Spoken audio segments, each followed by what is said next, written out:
Estamos de volta com Programação Nacional. Nós estamos conversando aqui com o educador, filósofo, né, e escritor Mário Sérgio Cortella. Estamos falando sobre o livro dele, Qual é a Tua Obra? No livro seu, você fala uma coisa muito fantástica, que existem pessoas aqui que o que nos desafia a ser diferente, aqui nos obriga a pensar do outro, né? É verdade. É aquela pessoa que nos faz refletir sobre nós mesmos. Cuidado com gente que concorda contigo o tempo todo. Pois é, você citou aqui, ó, essas pessoas com cuidado com gente que concorda com tudo que você faz, claro. né? Tem gente que fala assim, provavelmente essa pessoa não gosta de você, começou a se preparar para lhe derrubar, lhe despreza, não se importa com você ou todas as alternativas acima. Exatamente. Você sabe que há 30 anos um chefe, um responsável por um grupo disse, olha, o pessoal que trabalha comigo é muito bom lá, todo mundo pensa igual. Isso é um risco hoje. Num mundo de velocidade, de alteração, de competitividade, de pluralidade, a frase inteligente é, olha, o pessoal que trabalha comigo é muito bom. Nem todo mundo pensa igual, mas na hora de agir, age junto. Afinal de contas, quando você tem uma unanimidade de reflexão, antes que ela seja construída como unânime, porque ela é mera concordância ou mera comodidade, isso gera uma redução de repertório de solução. Em outras palavras, aquilo que permite que a gente ache mais alternativas para aquilo que a gente tem que fazer é o fato de nós não sermos idênticos no pensamento. Somos idênticos na dignidade, mas não no modo como fazemos. Por isso, cuidado com quem concorda o tempo todo. Claro que você não pode conviver com alguém que só discorde, mas alguém que só concorda. Numa relação amorosa, entre um homem e uma mulher, dois homens, duas mulheres, é preciso, acima de tudo, que no casal, seja ele como for, que a pessoa seja capaz, né, de discordar amorosamente da outra pessoa.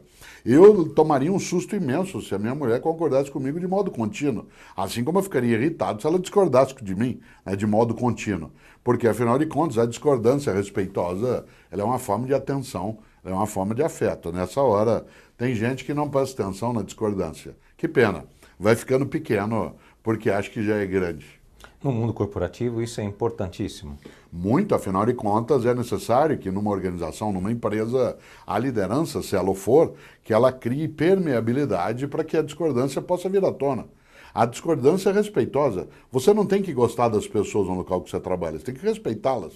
Nem na família a gente gosta de todo mundo, né? Nesse sentido, a ideia do respeito, ela traz dentro dela a necessidade de ser discordante quando isso for uma necessidade. Uma liderança, uma chefia que não presta atenção em quem pensa diferente, ela reduz muito a possibilidade de acerto, né, daquilo que vem fazendo. Um pai ou uma mãe, né, que não leve em conta, por exemplo, aquilo que há de discordância no meio da família, ele está perdendo, ou ela, uma ocasião imensa, né, de aprender ou até de rever. Eu jamais deixo de ler pessoas que não concordam comigo, e nem o contrário, também não deixo de ler com as pessoas com as quais eu não concordo, porque pode ser que ele esteja certo, ou ele vai reforçar aquilo que eu penso, ou ele vai me ajudar a negar aquilo que eu estou refletindo. Seria tolice, né? Há uma frase antiga que diz, cuidado com o homem de um único livro. Né? Não um único livro porque ele só escreveu um, só leu um. É um que só tem só um, que ele balança na frente de todo mundo e diz, isso aqui está certo e o resto está errado. Nessa hora, né, o Nelson Rodrigues continua valendo, toda unanimidade é burra. Bom, até se citou, a gente vive um momento muito complicado, inclusive até no nosso país hoje. Essa coisa de achar que só o meu está certo, ou só o meu lado está certo, ou aquele lado está certo, aí nós estamos fadados a um caminho meio complicado. Então, uma das coisas piores que o Brasil viveu nos últimos 3 anos foi a implantação de uma lógica burra da convivência. E a lógica burra não é a discordância, é a impossibilidade da discordância com a ideia de que aquele que de mim discorda tem que ser retraído pelo ódio. Isso é tolo, né? Afinal de contas, nenhuma conversa começa como algumas conversaram no Brasil mais recente, que era, mal nós sentamos e eu viro e digo, de que lado você está? Isso é a impossibilitação, né? A impossibilitação do diálogo. Nessa hora, é claro que eu vivo hoje no Brasil aquilo que eu chamo de uma alegria cívica. Eu não imaginei que eu fosse ter idade suficiente para vir ao meu país viver o que ele vive hoje, que é turbulento, é dolorido, é sangrento, mas é necessário, né?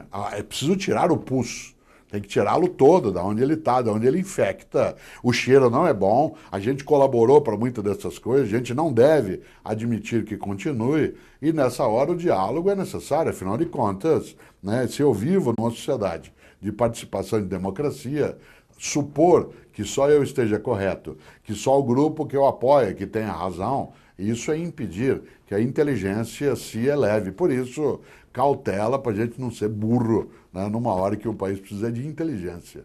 Até falando sobre isso, você diz uma frase aqui: se você não acredita que educação é um bom investimento, tente investir em ignorância. Né? De que educação você está falando? Essa é uma frase antiga, os norte-americanos usam muito essa frase, né? Eles dizem, você acha que educar não é um bom investimento? Tenta investir em ignorância. Quando eu falo em educação, não estou falando só em escola. Escola é um pedaço da educação. A escola é um pedaço da educação, não é nem o mais importante no dia a dia de uma pessoa. Se você imaginar, né, uma criança fica 4, 5 horas na escola e 19, 20 fora dela. Né? 19, 20 exposto ao meio da família, à mídia, ao grupo de amigos, etc. Portanto, a escola importa na educação, mas ela é um pedaço, não é ela toda. Quando eu falo em educação, falando de formação de um ser humano que se dá em todas as instituições sociais. Por isso, investir nisso não é uma tarefa exclusivamente escolar. Aliás, só por curiosidade, todas as pessoas que hoje no Brasil são denunciadas como patifes, todas têm escolaridade. Aliás, algumas delas têm até mestrado e doutorado, o que não significa que é a escola. Às vezes, assim, Cortella, você que é professor, você acha que a escola, né, ela vai liberar o país, né, da patifaria, da corrupção? Eu falei, depende do que a gente vê em volta da escola, porque a escola por si não tem essa força. Paulo Freire dizia algo que é verdade, dizia, não é a escola sozinha que vai mudar o mundo, mas sem a escola ele não muda. Mas não é ela sozinha que vai mudar. Tem que ter uma formação completa, é isso? Uma formação e uma vigilância. Né? De nada adianta eu ter uma formação se eu não tenho instituições que sejam críveis, que sejam legítimas, que cuidem da nossa decência. Você e eu somos capazes, qualquer um de nós, de fazer coisas maravilhosas e coisas horrorosas. Né? Nessa hora, outro dia me elogiavam, né, numa situação, num evento, e eu falei, por favor, não me elogie tanto, né, porque nos últimos anos no Brasil a gente teve que ter tanta decepção, né, com algumas pessoas que eram muito elogiadas, que nessa hora vale o que dizia Machado de Assis. Machado de Assis tem um texto que ele diz, está morto, podemos elogiá-lo à vontade. Nesse sentido, né, isso significa que, claro, para alguns só a cessação da vida vai impedir isso. Nessa hora a formação importa, mas ela não é exclusiva. Aí eu tenho um livro chamado Família, Urgências e Turbulências. E esse livro ele serve para pais e mães podermos entender o que a gente deve fazer, evitar que a gente se acovarde em relação a algumas coisas com a nova geração, porque tem pai ou mãe que se sente refém hoje, né, dentro de casa, mas acima de tudo uma coisa, não é porque você educa e forma alguém que ele vai agir sempre naquela direção, porque educar não é moldar, educar não é adestrar, é diferente de você fazer isso com outro animal. O ser humano, ele tem uma coisa chamada liberdade.